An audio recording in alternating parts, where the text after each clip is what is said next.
দর্শক, হজরত শাহজালাল আন্তর্জাতিক বিমানবন্দরে আছেন সহকর্মী শুভ মাহফুজ। সরাসরি কথা বলবো তার সাথে। শুভ, এ পর্যন্ত মধ্যপ্রাচ্যে কতগুলো ফ্লাইট বাতিল হলো এবং মধ্যপ্রাচ্যগামী যাত্রীরা দুর্ভোগের বিষয়ে কি বলছে আপনাকে জানাবেন?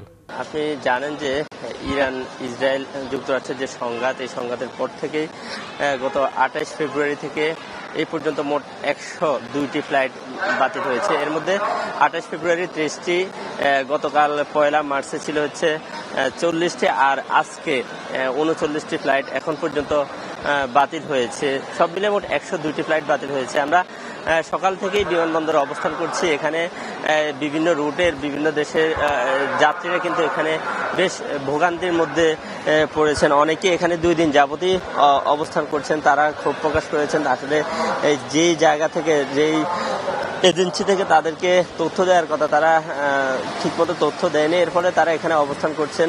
কাউকে বলছেন সকালে আসার পর বলছেন বিকালে পর্যন্ত থাকার জন্য, আবার বিকালে বলছে রাতে। এভাবে তাদেরকে বিভিন্ন তথ্য সরবরাহের কারণে তারা এখানে অবস্থান করছেন।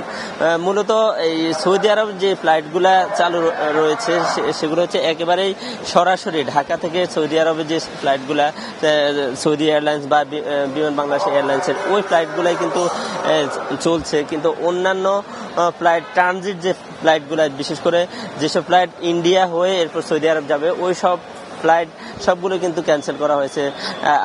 জেদ্দাগামী একটি ফ্লাইট ছিল বিকেল 4:30, ঢাকা থেকে ইন্ডিয়া থেকে জেদ্দা যাওয়ার কথা ছিল, সেই ফ্লাইট কিন্তু বাতিল হয়েছে।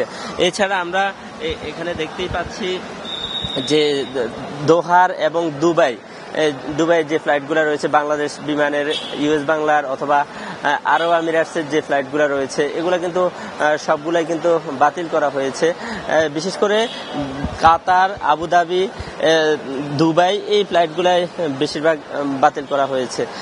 এর মধ্যে কাতার এয়ারলাইন্সের আছে, এয়ার ইন্ডিগো আছে, দুবাই, আরব আমিরাটসের যে ফ্লাইটগুলো রয়েছে সেগুলো কিন্তু বাতিল করা হয়েছে। আমরা সকাল থেকে এই এয়ারপোর্টে যে দৃশ্যটি দেখতে পাচ্ছি, যে একটু আগে এখানে ভিড় ছিল।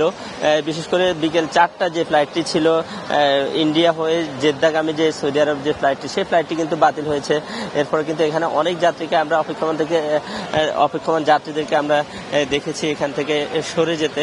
এবং যারা এখানে অবস্থান করছে, যেসব যাত্রীরা অবস্থান করছে, তারা আসলে সঠিক তথ্য পাচ্ছেন না, এই ধরনের একটি অভিযোগ করেছেন। এর পাশাপাশি এখানে বেবিচক থেকে বা বিমানবন্দর কর্তৃপক্ষের কারো বক্তব্য আমরা এখন পর্যন্ত পাইনি। আমরা খোঁজ নিয়েছি, তারা অধিকাংশই, তারা ঊর্ধ্বতন কর্মকর্তা সবাই সচিবালয়ে রয়েছেন এমন তথ্য পেয়েছি, যার কারণে কেউ আনুষ্ঠানিক কোনো ব্রিফও আমাদেরকে করছেন না। শুভ, আপনাকে অসংখ্য ধন্যবাদ।